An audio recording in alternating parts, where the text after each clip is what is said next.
Freshman Representative Ilhan Omar is in trouble.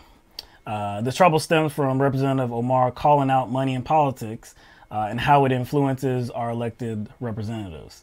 Now, she wasn't just talking in generalities about money in politics. It was about a specific branch of money in politics, a specific source of money in politics. So it all started with a tweet from journalist Glenn Greenwald. So we have that tweet that we can show you. And he said GOP leader Kevin McCarthy threatens punishment for Ilhan and Rashida Tlaib over their criticisms of Israel. It's stunning how much time U.S. political leaders spend defending a foreign nation, even if it means attacking free speech rights of Americans. And this, of course, is talking about Rashida Tlaib and Representative Omar and their support of BDS, boycott, divest, and sanctions. So in response to that tweet, she retweeted it. And she captioned it with "It's all about the Benjamins, baby." Yeah. So I can't get it out of my head now. But anyway, it's all about the Benjamins. Of course, she's stating that, you know, it's all about money. That's why I guess these different political leaders are, I guess, okay with anti-BDS legislation. They're taking money in. So then, a journalist named Batya Ungar Sargon, she directed a tweet at Ilhan Omar, Representative Omar, and it stated, "Would love to know who Ilhan Omar thinks is paying American politicians to be pro-Israel, though I think I can guess. Bad form, Congresswoman. That's the second anti-Semitic trope you've tweeted." So then in response to that, Ilhan Omar said AIPAC, which of course is the American Israeli Public Affairs Committee. American Israeli. Is American Israeli. I think that's important. It doesn't say American Jew. No, it says American Israeli. And we all know, I mean, of course, AIPAC is a very powerful lobbying organization.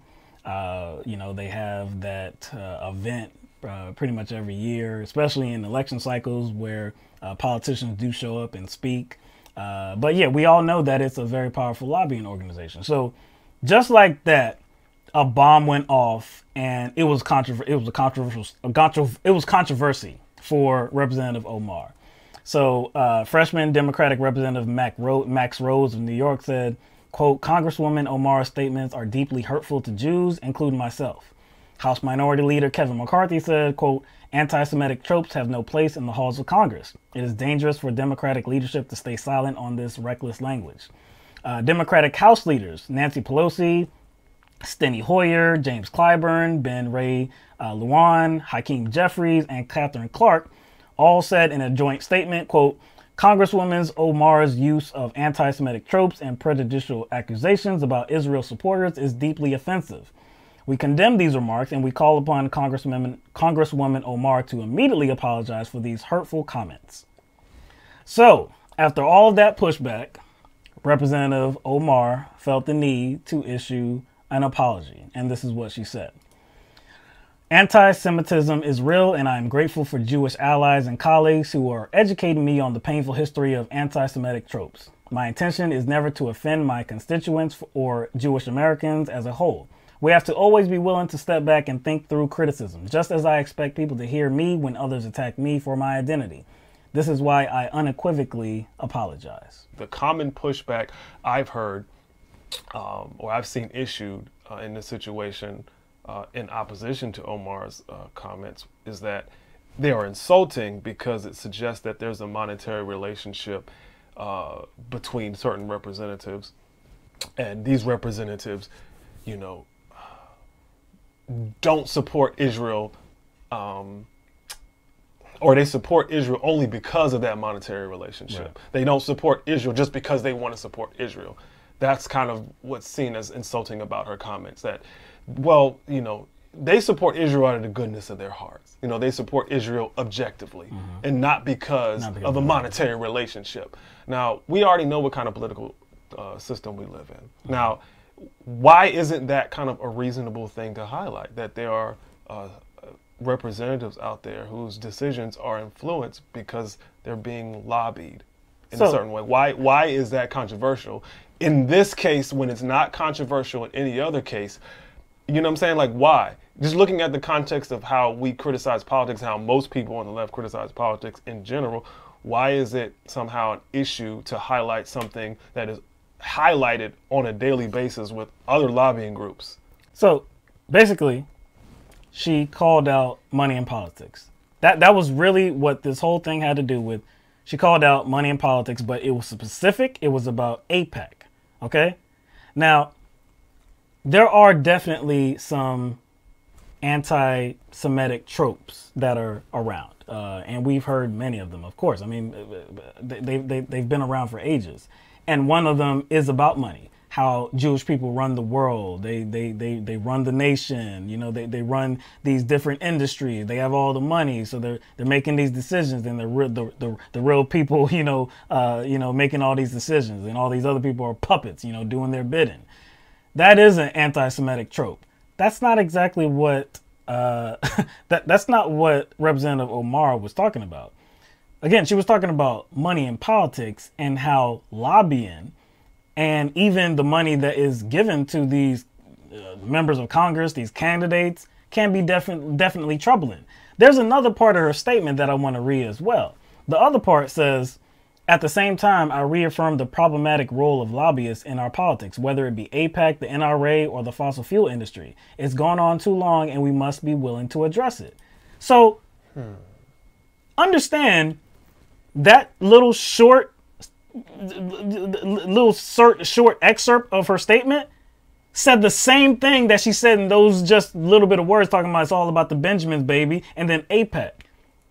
It's about lobbying. It's about money in politics. So this shouldn't have been a controversial issue, but right away, since she's talking about AIPAC and she's talking about money in politics, it's deemed anti-Semitic. What other group did she mention? She talked about the NRA, and she also talked about the fossil fuel industry. Oh, okay. So next thing you're going to tell me is that the NRA donates to politicians so that they'll oppose gun control, right? That's the next thing you'll tell me.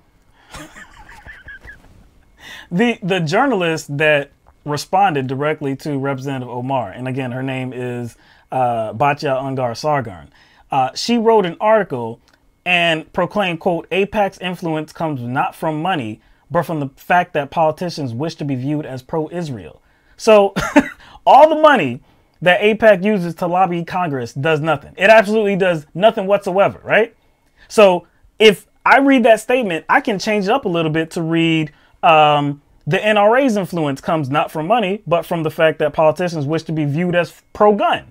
I could also say the oil and gas industry's influence from not money, but from the oil and gas's influence comes not from money, but from the fact that politicians wish to be viewed as pro-fossil fuel.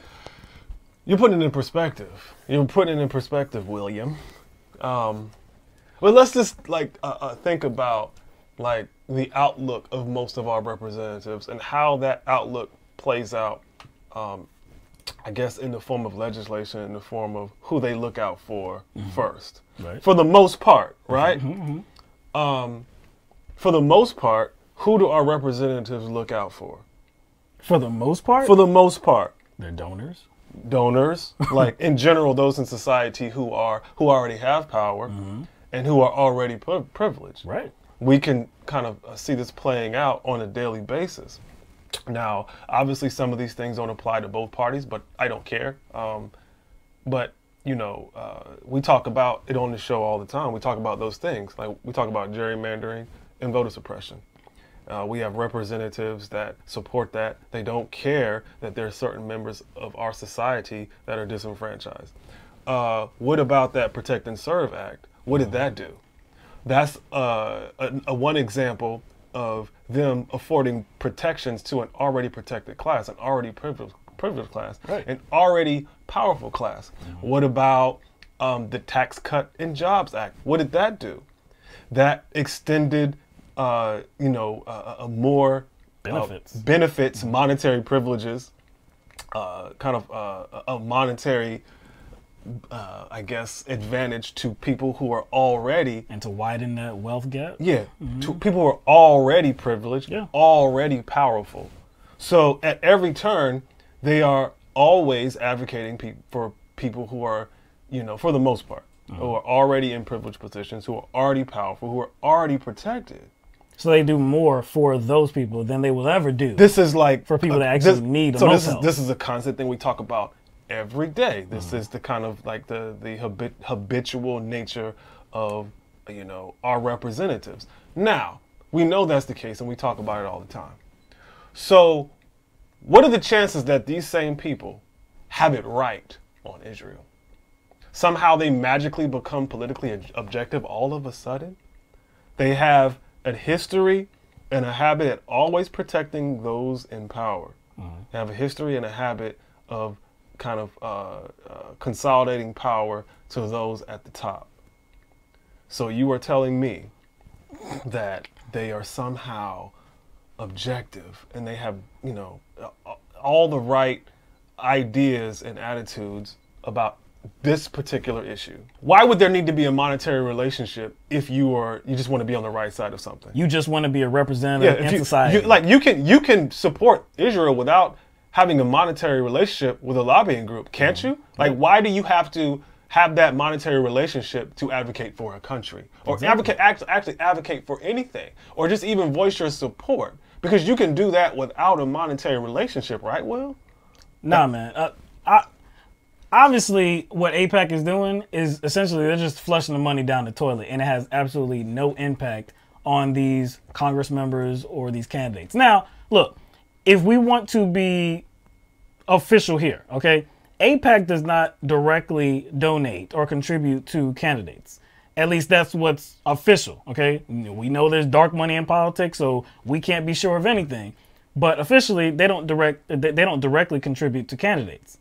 Now, but does this just concern AIPAC?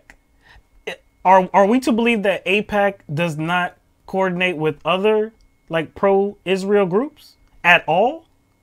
Are we seriously going to think that AIPAC is not involved at all with the contributions made by other pro-Israel groups to congressional members? Because there are other pro-Israel groups that make contributions, millions of dollars of contributions to congressional candidates and these elected officials. So again, the subject is money in politics. If it's an issue for the NRA, if it's an issue for the private healthcare industry, if it's an issue for fossil fuel, military contractors, if it's an issue for all these other organizations, then why the hell would it not be an issue for a pro-Israel lobbying group that spends millions of dollars each year to lobby for Israel?